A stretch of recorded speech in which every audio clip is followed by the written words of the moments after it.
Texte 5, l'amour et la mort. Donc c'est le dernier texte que nous allons voir ensemble. Vous avez dû le lire et en chercher le vocabulaire pour aujourd'hui. Voilà, donc vous voyez que cette histoire nous rappelle une autre histoire célèbre, la mort de Thésée. Je vous rappelle brièvement l'histoire pour ceux qui ne la connaissent pas. Thésée fut associé au pouvoir par son père et entreprit d'aller en Crète afin de libérer Athènes du joug de Minos. Il y parvint, tuant le Minotaure, mais sur le retour, il oublia la consigne de son père, mettre des voiles blanches en cas de succès, noires en cas d'échec.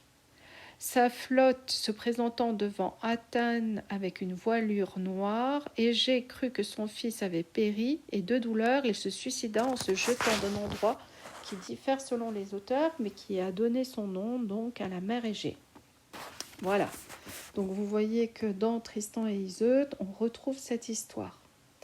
Pour finir donc l'étude de cette œuvre, je vous propose aujourd'hui de recopier ce petit bilan sur votre classeur. Donc vous mettrez le titre, texte 5, l'amour et la mort. Après avoir cherché le vocabulaire que vous ne connaissiez pas, ce que vous deviez faire pour aujourd'hui, vous recopiez donc cette leçon.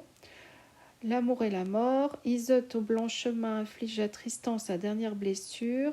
Femme lunaire, elle représente le froid et la mort, par opposition à Iseut la blonde, qui, par la couleur de ses cheveux, représente la lumière solaire, l'amour, la vie.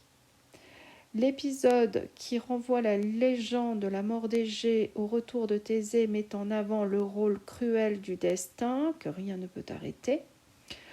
Et évidemment, comme dans les autres textes, nous avons ici un symbole fort, celui de la ronce qui pousse d'un tombeau à l'autre et qui est le symbole du lien indestructible de l'amour total, exclusif et éternel qui lie les amants jusque dans la mort. Voilà, pour aujourd'hui, c'est terminé. Donc, un petit travail tout simple à faire.